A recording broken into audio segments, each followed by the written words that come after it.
Well, hello and welcome back to my video blog. So it is the first week of January 2014, and it's been a few weeks, and I apologize since I've updated you here, and there's been a lot going on with the holidays. So I wanted to kind of recap 2013, kind of give you my pitch or forecast, I should say, of what I see coming forth in 2014. So this year we saw a big run-up in prices, and I can look at median prices where half the homes sell for less and half the homes sell for more, but that's not always a good reflection of what's happening in the marketplace. I've got stats here for Morro Bay as December this year is level with last year, and Avila Beach, the median or average price is $250,000 higher. Is that really reflective of what's actually happening? No. But I have a couple of examples which I think are kind of reflect what's happened in the market, where I took specific properties and some sales last year versus this year.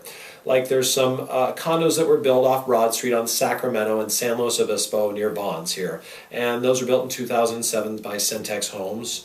And, in the beginning of the year, we had a sale over here in July for a 1,500 square foot unit, same complex, went for $317,000. Okay, that was in July of 2012, 18 months ago. Then in December of 2012, we had a larger model, 1,500 square feet, sold for $390,000. Okay, so that's a big jump. It was a bigger model, but still a huge jump in 7-8 months. And then this December, we went from that same floor plan a year ago at $390,000, sold for $485,000. That's almost $100,000 more on a $390,000 property. That's a big jump in prices. So you combine that with an increase we've had in interest rates from that time, I'm going to guess, we're below 4. Now they're definitely well over 4.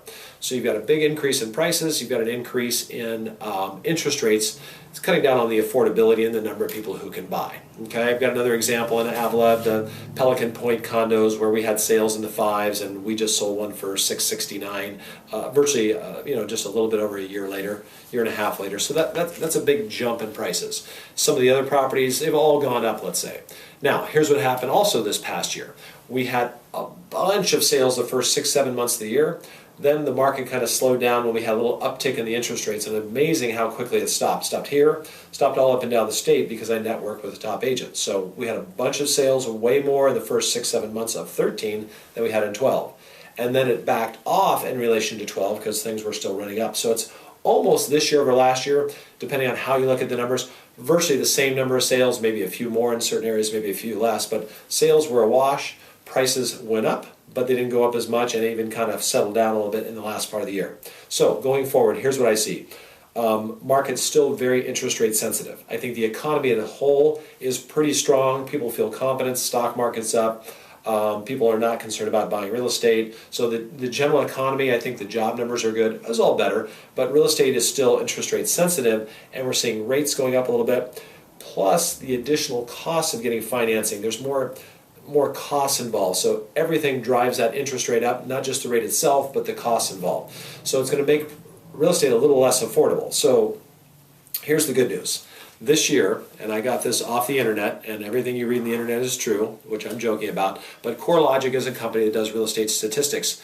This year, 2013, they estimate there were 3 million households that went from what we call negative equity, meaning they owed more than their house was worth, they had no equity, to positive equity.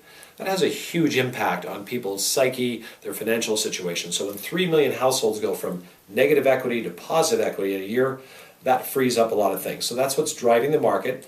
Our inventory is still low. So what I see going forward, general appreciation, as long as interest rates kind of generally gradually move up, which I think is the master plan behind people pulling the strings. I see a general increase in prices, modest. I see buyers being a little bit more selective, and not many buyers that can participate in the market because of the increase in prices and the increase in interest rates. So hopefully it'll be just pretty much a normal market. I see it pretty level, slight appreciation, and I think it'll be a lot of opportunities for people whether you're selling or buying. So if you have questions about your specific circumstance, give us a call. But again, big run up in the year, a little bit of leveling off, and I think that leveling will kind of continue through this year. I see a modest increase throughout the balance of this year. So if you have any questions, give us a call. Thank you again for all your referrals. You have made this my best year ever in real estate after 20-some years of doing this, so thank you again. Have a wonderful new year, and we'll look forward to talking to you soon.